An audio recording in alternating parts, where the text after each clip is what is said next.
अपना এখানে खाली हिंदू मुस्लिम राम मंदिर बाबरी मस्जिद ये मुसलमान को भगाओ उसको गोमूत्र पान करो ये को गोबर खाओ वो करो ये क्या है আপনারা তো ওরকম আপনার পার্টি তো ওরকম রাজনীতি করেন না শুধু মুসলিম কমিউনিটি লইয়া তো আপনারা তো রাজনীতি করেন না এটা তো আমি আপনার লগে একমত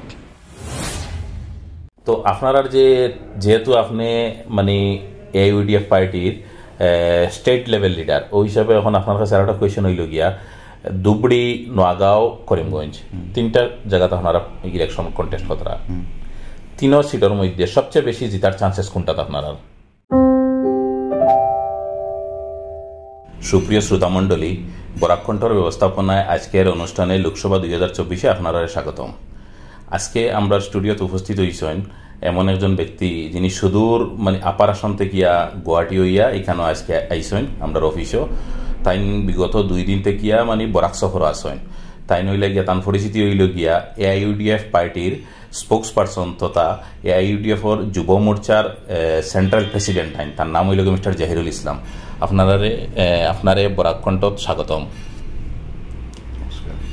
তো আপনার কাছে সর্বপ্রথম একটা জিনিস আমরা জানতে চাই আর যে আপনি 2 দিন থেকে তো এর আগে আমি একটা জিনিস ক্লিয়ার করি আর যেহেতু আমরা এই রিজিয়নটা হইল কি বেঙ্গলি স্পিকিং বা সিলেটি স্পিকিং রিজিয়ন তো আপনি নিশ্চয় বেঙ্গলি বা সিলেটি ফারোইন ওই হিসাবে আমরা এই প্রোগ্রামটা হইব গিয়া মানে সিলেটি তো আপনি যে ল্যাঙ্গুয়েজও আপনি কমফোর্টেবল থাকবো ওটাতে আপনি রেসপন্ড করবা তো বিগত 2 দিন থেকে করিমগঞ্জ লোকসভার আমরা দেখতে পাই আর যেন আপনি অলিগলি সব জায়গা মানে সরিয়া বেড়াইতরা আপনার পার্টির প্রচার কররা তো কিরকম রেসপন্স হইতরা আপনারা আপনাকে আরেকটা প্রোগ্রাম শুরু হওয়ার একটা আগের একটা কথা বলে দিই কি আমার বেঙ্গলি ঠিক আছে বাট স্পিড অল্প কম আছে না ঠিক আছে আর আসামিস ঠিক আছে আচ্ছা তো আমরা কেন মানে আমরা যারা ভিউয়ার যারা দেখাই একটু বেঙ্গলি কমফোর্টেবল হ্যাঁ ঠিক নো প্রবলেম তো আজকে 2 দিন হলো আমি এখানে ইলেকশন ক্যাম্পেইনে আছি বিভিন্ন মিটিং বিভিন্ন পাবলিক মুলাকাত করতেছি মিটিং অ্যাটেন্ড করতেছি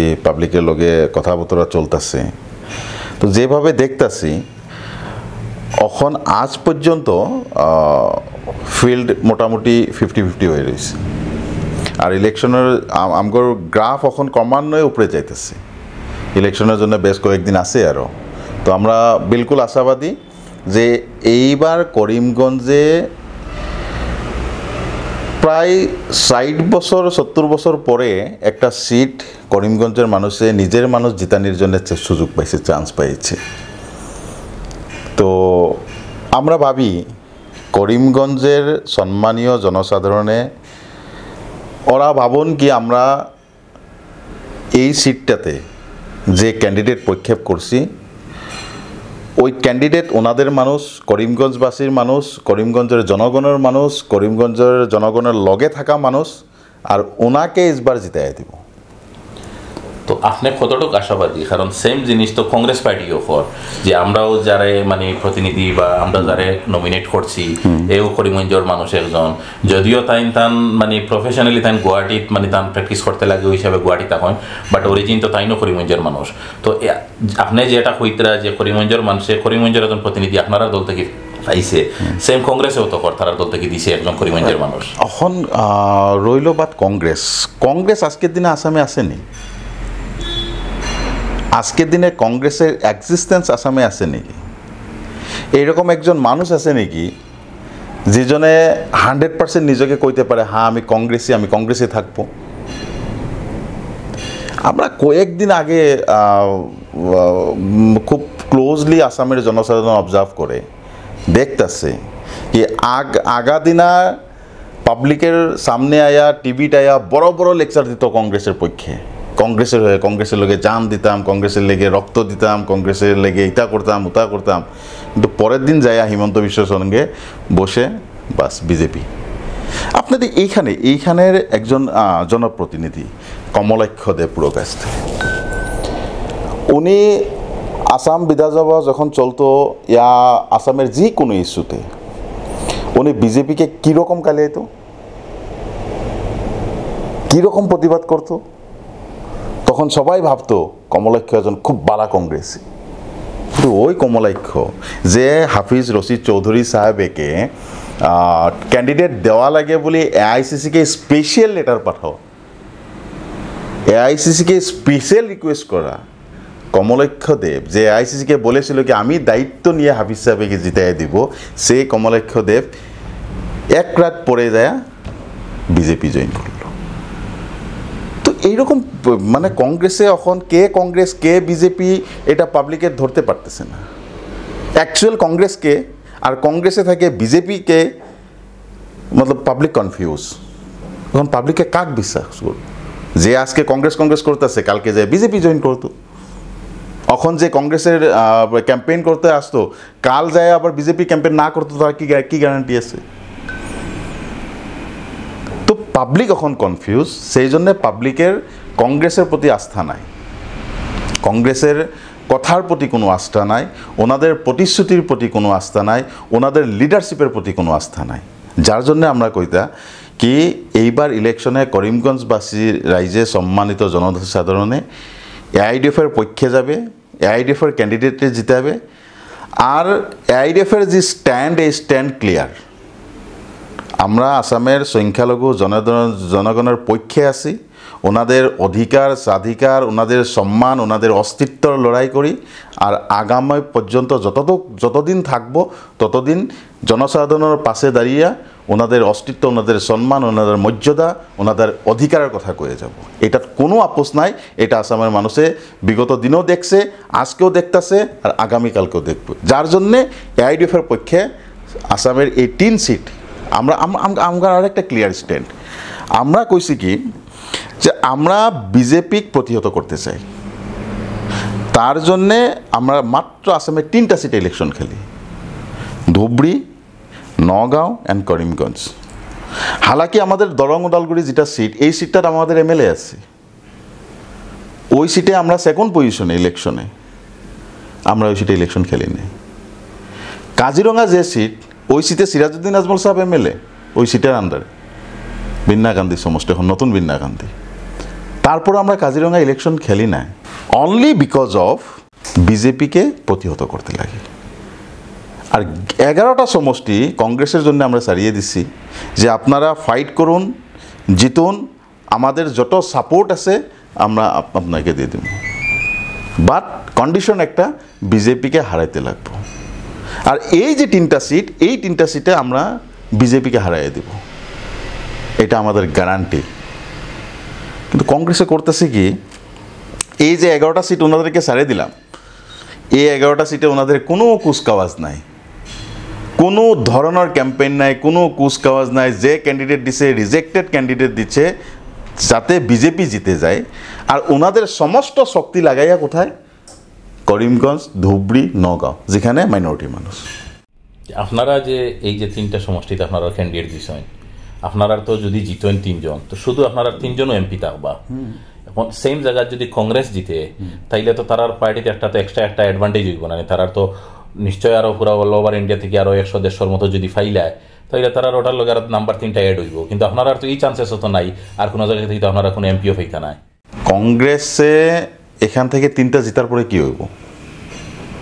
বিগত নাম্বার বাড়লে কি হইব?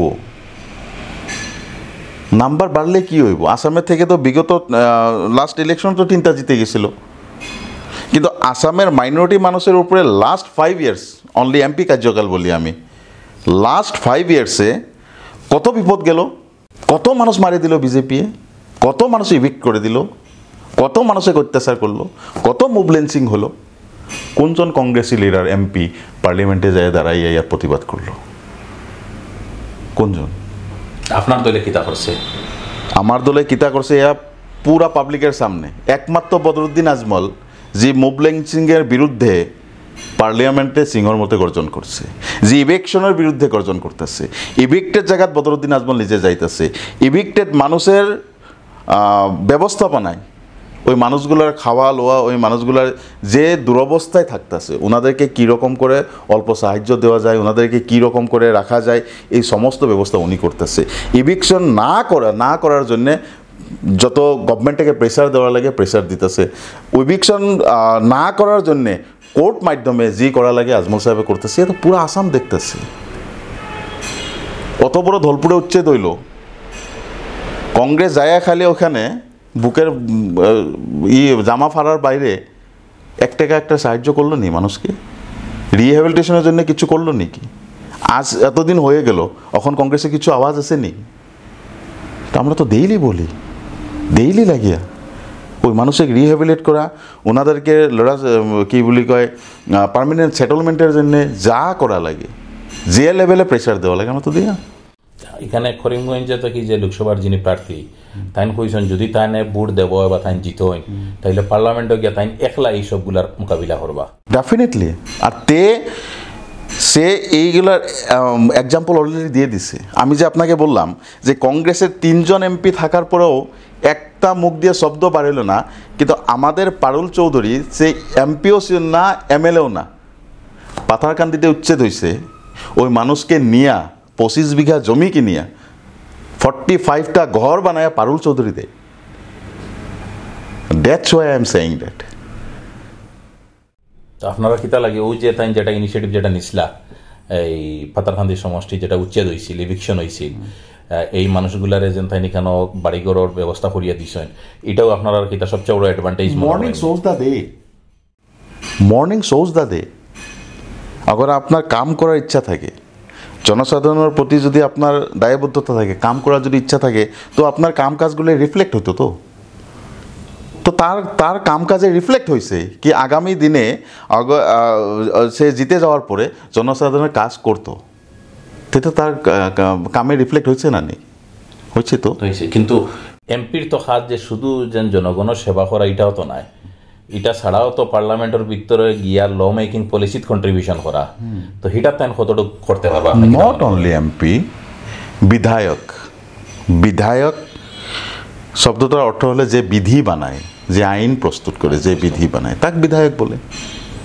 পার্লামেন্টেরও সাংসদ, তিনারাও দেশের জন্য আইন প্রস্তুত করে, দেশের স্ট্রাকচার, দেশের সব কিছু কীরকম হয়তো কি না হয়তো প্ল্যানিং সব কিছু ওখানে হয়তো।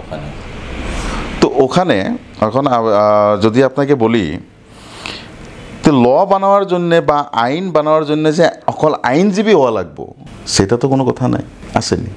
আইনজীবী হইলে তো একটা এক্সট্রা একটা অ্যাডভান্টেজ থাকতো, অ্যাডভান্টেজ থাকতো। কংগ্রেসে জ্ঞানী জেল সিং তিনাকে রাষ্ট্রপতি বানাইছে, জ্ঞানী জেল সিং 7 পাস ছিল।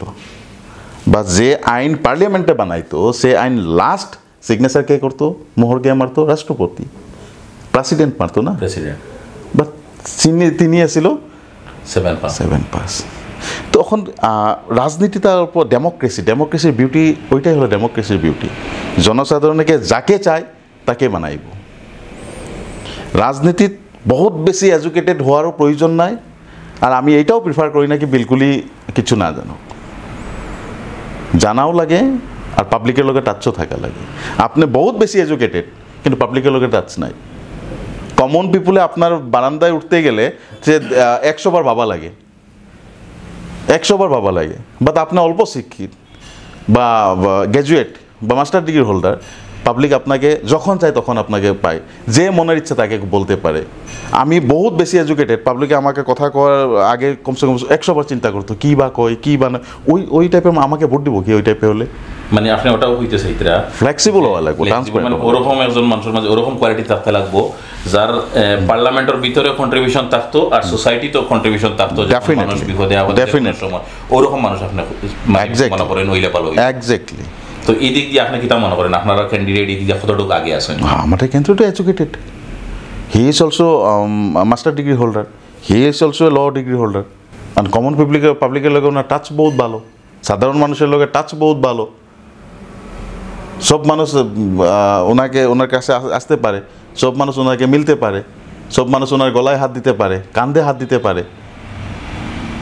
সাধারণ মানুষ কি এই জিনিসগুলো পছন্দ করে বেশি নাকি? দেখেন, ভারতবর্ষে আপনাকে আমি একটা কথা বলি, হ্যাঁ, এই ভারতবর্ষটা বিচিত্র দেশ একটা, বহুত বিচিত্র দেশ একটা।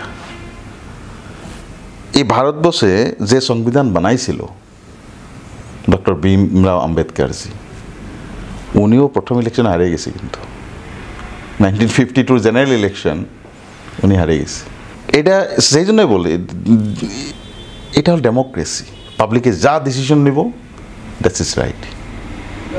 পাবলিকে যদি আপনার পক্ষে ডিসিশন নিচ্ছে আপনি কিছু জানুন না জানুন, যদি পক্ষে আপনার ডিসিশন হচ্ছে দ্যাটস ইজ ফাইনাল। আর আমাকে যদি রিজেক্ট করছে, আমি বহুত কিছু জানি, যদি আমাকে রিজেক্ট করছে দ্যাটস ইজ অলসো ফাইনাল। মানে আপনার কথা মতো হইল গিয়া পাবলিকও সর্বেসর্বা, সবকিছু পাবলিকে যেটা চাই কথা করতে পারবো। Public always.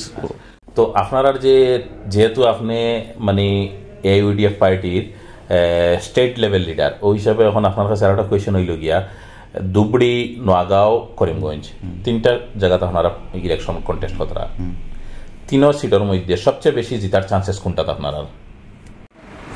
ধুবড়ি তো বিয়ন্ড দ্য ডাউট, কনফার্ম আপনারা? Beyond the doubt. বাকি নোয়াগাঁও, করিমগঞ্জের মধ্যে দুটার জিতবো। মানে আপনি যদি র্যাঙ্কিং ওয়াইজ করেন সেকেন্ড থার্ড, তো 2 নম্বর এখানে করিমগঞ্জে আমরা জিতবো। এখন বাকি কন্টেস্ট হইব কংগ্রেস আর বিজেপির মধ্যে। আচ্ছা, আমরা জিতাটা ফাইনাল, আমরা তো 1 নম্বরে থাকবো, বাকি ওনারা কন্টেস্ট করুক, কিন্তু 2 নম্বরে কে থাকবো, কংগ্রেস থাকতো না বিজেপি থাকতো, ওইটা ওনারা ঠিক করে লোক। না, আপনি একটু আগে কইছেন যে এখানে 50-50, আর ওই যে 50% যেটা আপনার 50 একটা তো বুঝলাম, বাকি যে 50% এটা খারাই দিছেন আপনি বিজেপি না কংগ্রেসে? ওটা দুনুকে দিয়ে দিছি, মানে বাকি অপোজিশনের 2 জন মিলিয়ে 50, আমাদের 50%, ওনাদের 2 জন মিলে 50%।